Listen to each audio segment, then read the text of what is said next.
శ్రీ మహాగణాధిపతయే నమః.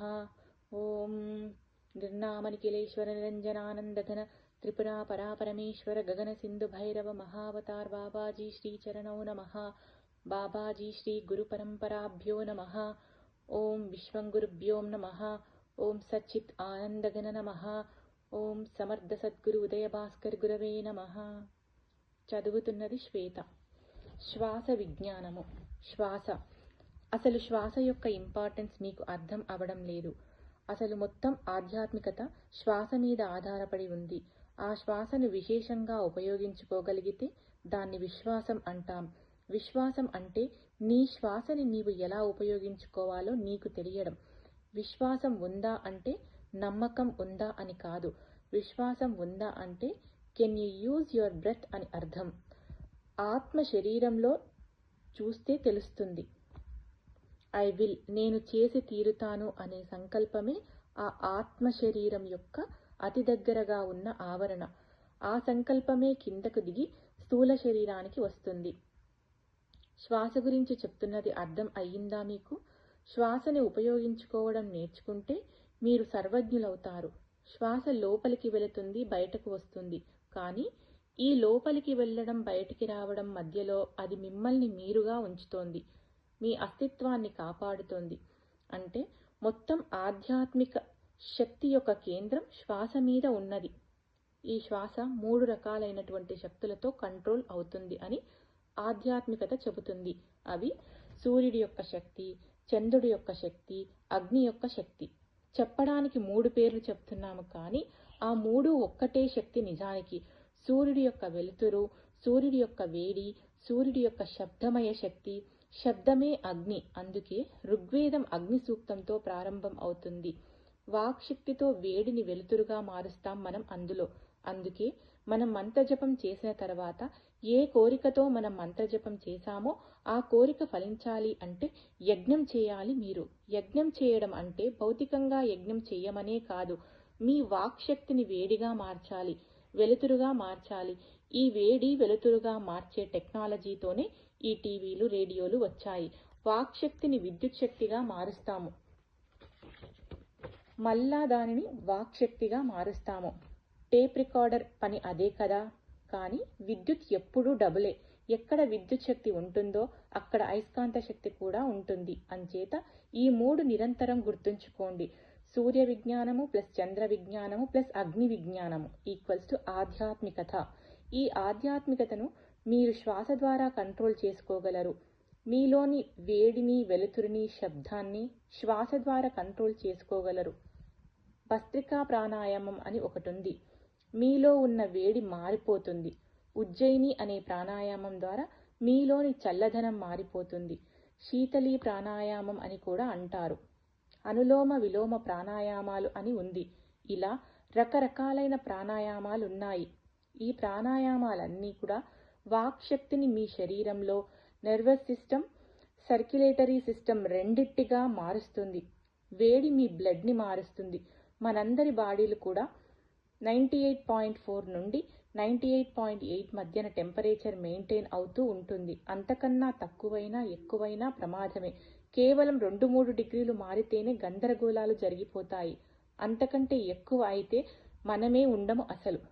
అంచేత మొత్తం ఆధ్యాత్మిక విద్య సూర్య, చంద్ర, అగ్ని విద్య మీదే ఆధారపడి ఉంది. ఈ 3 విద్యలు కూడా మీ శ్వాస మీద ఆధారపడి ఉన్నాయి. మీరు మీ శ్వాసని మార్చుకోగలిగితే మీ ఆలోచన విధానం మారుతుంది. మీ జ్ఞానము కూడా మారుతుంది. మీ ఊపిరి మార్చే విద్య ప్రాణాయామము. యదా యదా హి ధర్మస్య గ్లానిర్భవతి భారతః అభ్యుధానాం అధర్మస్య తదాత్మానాం సృజామ్యహం పవిత్రాణాయ సాధూనాం వినాశాయ చ దుష్కృతాం ధర్మ సంస్థాపనార్థాయ సంభవామి యుగే యుగే. ఇది చాలా జాగ్రత్తగా గుర్తుంచుకోండి. మీరు శ్వాస తీసుకునేటప్పుడు ఈ శ్లోకం గుర్తు ఉంటే ఈ శ్లోకం యొక్క ఫలితాలు మీ శరీరాలలో కనిపిస్తాయి. యుద్ధం ఎక్కడో జరగదు, మన శరీరంలోనే జరుగుతుంది. మన శరీరంలో టాక్సిన్స్, వైరస్లు చేరిపోయి రకరకాలైనటువంటి మన శరీరానికి ఉపయోగపడని, మన శరీర ధర్మానికి అనుకూలమైనటువంటి పదార్థాలు మనలోనికి వెళుతూ ఉంటాయి. మీ యొక్క శ్వాస నిరంతరం వాటితో యుద్ధం చేస్తుంది. ఆ పనికిరాని వాటిని తీసివేయడానికి అది ఈ శ్లోకంలో చెప్పబడి ఉన్నది. ఇది శ్వాస విజ్ఞానము. సంభవామి యుగే యుగే. యుగము అంటే జంట. శ్వాస తీసుకొని వదలడం జరిగినప్పుడల్లా మన శరీరంలో ధర్మ సంస్థాపన జరుగుతుంది అని మీరు గుర్తుంచుకోండి. అది మీ గమనంలో ఉండాలి నిరంతరం. మొత్తం ఆధ్యాత్మిక విద్య దృష్టికోణ విద్య. మీ దృష్టి దాని మీద పడితే చాలు, అది సెట్ అయిపోతుంది. పిల్లవాడు అల్లరి చేస్తూ ఉంటాడు. తల్లి దృష్టి తన మీద ఉంది అని అర్థం అవగానే అల్లరి చేయడం తగ్గుతుంది. అలాగే మీకు మీ శ్వాస మీద దృష్టి ఉంటే మీ శరీరంలో ధర్మ సంస్థాపన చాలా సులభంగా జరిగిపోతుంది. మనం శ్వాస మీద అవేర్నెస్ పోగొట్టుకున్నాము. అసలు విశ్వాసం అంటే ఏమిటో తెలుసా? విశ్వాసం అంటే విశిష్టమైనటువంటి శ్వాస. మీ శ్వాస కరెక్ట్గా ఉంటే ఫలితాలు వచ్చేస్తాయి మీకు. దీన్ని ప్రాణాయామ విద్య అని అంటాము. మీకు విశ్వాసం ఉండాలి ఆధ్యాత్మిక జగత్తులో అంటారు. ఏమిటి అక్కడ? మీరు కనుక విశిష్టమైన శ్వాస తీసుకుంటే ఆ ఫలితాలు వచ్చేస్తాయి అని అర్థం. గుడ్డి నమ్మకం కాదు. మీకు శ్వాస ఎలా తీసుకోవాలో తెలియాలి. దానికి మీరు ఏం చేయనవసరం లేదు. సైన్స్ మొత్తం కూడా గమనించడమే. మీరేమీ చేయరు కొత్తగా. జరుగుతున్న దానిని అబ్జర్వేషన్ చేస్తారు అంతే. గమనిస్తూ ఉండడమే. సైంటిస్టులు చేసేది గమనిస్తూ ఉండడమే. కావలసిన పరిస్థితులు ఏర్పరుస్తారు. ఏం జరుగుతుందో చూస్తారు. అంటే ఇక్కడ కావలసిన పరిస్థితులు రావడానికి ఏర్పడడానికి ఏం చేస్తాము మనము? సమం కాయ శిరోగ్రీవం ధారయాన్న చలం స్థిరః సంప్రేక్ష నాసికాగ్రం స్వం దిశాశ్చ నవలోకయాన్. నిఠారుగా కూర్చొని ఆ దిశ ఈ దిశ వైపు వెళ్లకుండా శ్వాస మీద దృష్టి నిలిపి శ్వాసను గమనించండి. శ్వాసే మిమ్మల్ని తీసుకొని వెళుతుంది. అదే విశ్వాసము అంటే. మనం గురువుగారి మాటల ద్వారా ఆ పేరాలో నేర్చుకుంటున్నాము. ఎప్పుడైతే మీరు మీ శ్వాసను గమనించడం మొదలు పెడతారో మీ జీవితాలలో దైవత్వ అవతరణ ప్రారంభం అయిపోతుంది. అది చాలా సులభం. మీలో దైవత్వ అవతరణ జరుగుతూ ఉంటే మీ చుట్టుపక్కల దైవీ వాతావరణం ఏర్పడుతుంది, స్వర్గం ఏర్పడుతుంది. ఇది చాలా మంది ఈ కార్యక్రమం చేసుకుంటూ ఉంటే పృథ్వీపై స్వర్గావతరణ జరుగుతుంది. కానీ ప్రతిరోజు చేసుకోవాలి. రోజుకు 1 గంట సేపు చేసే గాయత్రి మంత్రమే ఇదంతా మీకు ఇస్తుంది. అది చేస్తున్నప్పుడు ఈ ఓరియంటేషన్ భావ పరంపర మీలో నడవాలి అంతే. ఆహారం కాదు ముఖ్యం. ఆహారం ఏ భావనతో తింటున్నారు అనేది ముఖ్యం. అంచేత ఆహారం తినేటప్పుడు కొన్ని శ్లోకాలు చదువుకొని కొన్ని యంత్రాలు వేసుకొని తినమని నేను చెప్పాను. తిన్న తర్వాత ఆ ఆహారాన్ని వజ్రాసనంలో కూర్చొని ప్రపంచంలో ఉన్నటువంటి సమస్త మానవజాతికి ప్రాణకోటికి ఆకలిగొన్న ప్రాణులకి ఇచ్చేస్తున్నాను అనే భావన చేసుకోవాలి. అంతకంటే ముందు మొదటి ముద్దని పంచభూతముల కోసమని లేచి బయట పెట్టి రావాలి. అలా చేసుకుంటూ శ్వాసని గమనించుకుంటూ ఉండాలి నిరంతరం. మీరు శ్వాస తీసుకునే ప్రతిసారి కూడా మీలో ఆ భగవంతుడు ప్రవేశిస్తాడు. ప్రవేశించి నీలో ఉన్న చెడుతో నిరంతరం యుద్ధం చేస్తున్నాడు. మీరు 80 ఏళ్ళలో హాయిగా బ్రతికేస్తారు. కానీ అప్పటికీ మీ శరీరం యుద్ధం వల్ల కృషించిపోవడం వల్ల ఆయన మళ్ళీ రాకుండా వెళ్ళిపోతాడు. అంచేత మీ శ్వాసే భగవత్ స్వరూపం. అంచేత భగవంతుడి గురించి ఎక్కడో వెతకవద్దు, మీ శ్వాసలో వెతకండి. ఒక ప్రాణాయామం నేర్చుకుందాం. మీ శ్వాసని తీసుకోగానే మీ ఎడమ వైపు నుంచి ఒక శ్వాస, కుడివైపు నుంచి ఒక శ్వాస వెళుతుంది. వాటిని ఇడా పింగళ అంటాము. ఎడమవైపు ఉండే నాసిక ఇడాశ్వాస, కుడివైపు ఉండే నాసిక పింగళా శ్వాస. ఈ శ్వాస ప్రతి గంటన్నరకి మారుతూ ఉంటుంది. సుమారుగా రోజులో కొంత సమయం ఇడాశ్వాస ఆడుతూ ఉంటుంది, కొంత సమయం పింగళా శ్వాస ఆడుతూ ఉంటుంది. ఈ శ్వాసను గమనించుకునే దాన్ని దీర్ఘ ప్రాణాయామము అని చెప్తాము. ఇది సాధారణంగా నడుస్తూ ఉంటుంది. ఇది రౌండ్స్కి ఇలా ఉపయోగపడుతుందో చెప్తాను. ప్రాణాయామము. నిటారుగా కూర్చొని కళ్ళు మూసుకొని కూర్చోండి. చేతులు చిన్ముద్రలో మోకాళ్ళ మీద పెట్టుకోండి. కేవలం నిటారుగా కూర్చుంటే చాలు, మీ కోరికలు తీరిపోతాయి అంటాడు శ్రీకృష్ణుడు.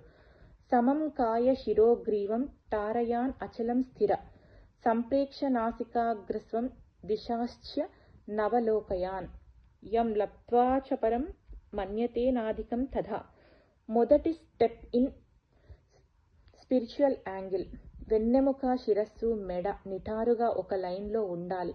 కుర్చీ మీద కూర్చుంటే 2 చేతులు ఒకదానికి ఒకటి కలవకుండా చూసుకొని ఒళ్ళో పెట్టుకోవచ్చు, హ్యాండ్ రెస్ట్ మీద పెట్టుకోవచ్చు. మీ శ్వాసను మీరు గమనించడమే. పూర్తిగా గాలి పీల్చుకోండి, పూర్తిగా గాలి వదిలేయండి. నాసికా రంధ్రములలో ఆ స్పర్శ తెలియాలి, అది ఇంపార్టెంట్. 2 నిమిషాలు గమనించండి. అలాగే అదే మానసిక స్థితిలో ఉండి గాలి లోపలికి వెళ్తున్నప్పుడు సో అనే శబ్దము వినడానికి ప్రయత్నించండి. మీరు ఉచ్చరించవద్దు, అనుకోవడానికి కూడా ప్రయత్నించవద్దు. గాలి లోపలికి వెళ్తున్నప్పుడు సో అనే శబ్దం వినిపిస్తుందా అనిపించాలి మీకు, కానీ మీరు అనవద్దు దానిని. వదులుతున్నప్పుడు హమ్ అనే శబ్దాన్ని వినడానికి ప్రయత్నించండి, మీరు అనుకోవద్దు. ఆ సౌండ్స్ మీకు మానసిక తలంలో వినిపించాలి. ప్రతిరోజు 15 నిమిషాలు ఇది చేసుకోండి. మామూలుగా సో అంటున్నప్పుడు కడుపు బయటికి వస్తుంది, హమ్ అంటున్నప్పుడు కడుపు లోపలికి వెళ్తుంది. ఆ వ్యాయామం మాత్రం మానవద్దు. అసలు మీకు తెలియకుండానే ఒక విచిత్రమైన జ్ఞాపక శక్తి మీకు వస్తుంది. అదేంటంటే, మీకు అది గుర్తుందని తెలియదు, కానీ ఇవాళ ఎవరితోనో మీరు మాట్లాడుతారు. మళ్ళా ఓ 4-5 సంవత్సరాల తర్వాత ఆ వ్యక్తితో మాట్లాడుతున్నప్పుడు మీరు ఇంతకు పూర్వం మాట్లాడిన మాటలు గుర్తుకు వచ్చేస్తాయి. ఇలా జరగడం నా స్వయం అనుభవం కూడా. Select required chemical elements from environment and reject others. Cell ఏం చేస్తుందంటే, తన బ్లడ్ సర్క్యులేషన్ కానీ ఏ ఎన్విరాన్మెంటల్లో అయినా దానికి కావలసిన కెమికల్స్ అన్నీ అది లాక్కుంటుంది, మిగతావి రిజెక్ట్ చేస్తుంది. అలాగే మనిషి ఏం చేయాలంటే, ఆ సెల్ కూడా వాడిలోని భాగమే కనుక అతను తనకి కావలసిన వాతావరణాన్ని ఎన్నుకోగలిగి దానికి తగ్గట్టుగా అతని రియాక్షన్స్ని నియంత్రించుకోగలగాలి. ఇందాక నేను చెప్పిన ప్రాణాయామం మిమ్మల్ని ఆ స్థితికి తీసుకువెళ్తుంది. మైక్రోకాస్మ్ ఆధ్యాత్మిక విద్య అంటే సూర్య చంద్రాగ్ని విద్య. సూర్యుడు ఈక్వల్స్ టు వేడి, వెలుతురు, శబ్దము. చంద్రుడు ఈక్వల్స్ టు వెలుతురు, అగ్ని, శబ్దము. సూర్యుడి యొక్క కాన్సెప్ట్ భారతీయ ఆధ్యాత్మికతకి ఆధారం. సూర్య విజ్ఞానం భారతీయ సంస్కృతికి ఆధారం. అదే ట్రినిటీ. మొత్తం సృష్టి ఇక్కడ నుంచే ప్రారంభం. ఈ మూడింటిని మనం బ్రహ్మ, విష్ణు, మహేశ్వర అంటాము. పురుష సూక్తంలో చెప్పబడినటువంటి ద హెవెన్లీ మాన్ ఇతనే. దీన్ని భగవద్గీత యొక్క 15వ అధ్యాయంలో క్షరపురుషుడు, అక్షర పురుషుడు, పురుషోత్తముడు అన్నాడు. మీరు కుడి నాసికారంధ్రం ద్వారా లైఫ్ ప్రిన్సిపల్ని తీసుకొని లోపల జరగవలసినటువంటి ఈ స్కీమ్స్, గ్లోబ్స్, రౌండ్స్ మీరు చేయగలిగితే మీరు అనుకున్న వస్తువు ఎడమ నాసికారంధ్రం నుంచి బయటకు వస్తుంది. మీరు దేన్నైనా సృష్టించవచ్చు. నేను అది స్వయంగా చూశాను, నేను స్వయంగా చేశాను కొన్నిసార్లు, కానీ ఒక్క రోజులో రాదు. ఈ ఒక్క ప్రాణాయామంతో వచ్చేయదు. గాయత్రి మహావిజ్ఞాన్ అన్నా, సావిత్రి అన్నా, సీక్రెట్ డాక్ట్రిన్ అన్నా సూర్య విజ్ఞానమే అని చెప్పాను నేను. ఈ మొత్తం సృష్టి భగవంతుడి యొక్క ఉచ్ఛ్వాస నిశ్వాసలు అని చెప్పినప్పుడు మీ యొక్క ఉచ్ఛ్వాస నిశ్వాసలతో ఈ సృష్టిని మార్చగలగాలి. జరుగుతున్నదంతా కూడా ఒక బృహత్ ప్రణాళికలో భాగము అని నాకు తెలుసు. మీరు దానిలో భాగంగా నేను చెప్పిన పుస్తకాలు చదవండి. ఈ కాలానికి అనుగుణంగా చెప్పబడిన విద్య ఈ గాయత్రి మహావిజ్ఞాన్, సావిత్రి, సీక్రెట్ డాక్ట్రిన్ వాటిలో చెప్పడం జరిగింది. కానీ అది మనకు అర్థం కావడం లేదు అని మళ్ళీ గురువులు ఈ రూపంలో వాటిని మనకి అందించారు. ఈ కాలంలో ఇవి అర్థం చేసుకోవడం చాలా సులభం కనుక ఇవి టెక్స్ట్ బుక్స్ లాగా బాగా నేర్చుకోండి. కానీ ఇదంతా సాధన వల్ల వచ్చేవే తప్ప కబుర్ల వల్ల రాదు. ఒకటి మాత్రం నేను గ్యారంటీ ఇస్తున్నాను, మీరు నేను చెప్పినట్టు చేసుకుంటే అమరులైపోతారు.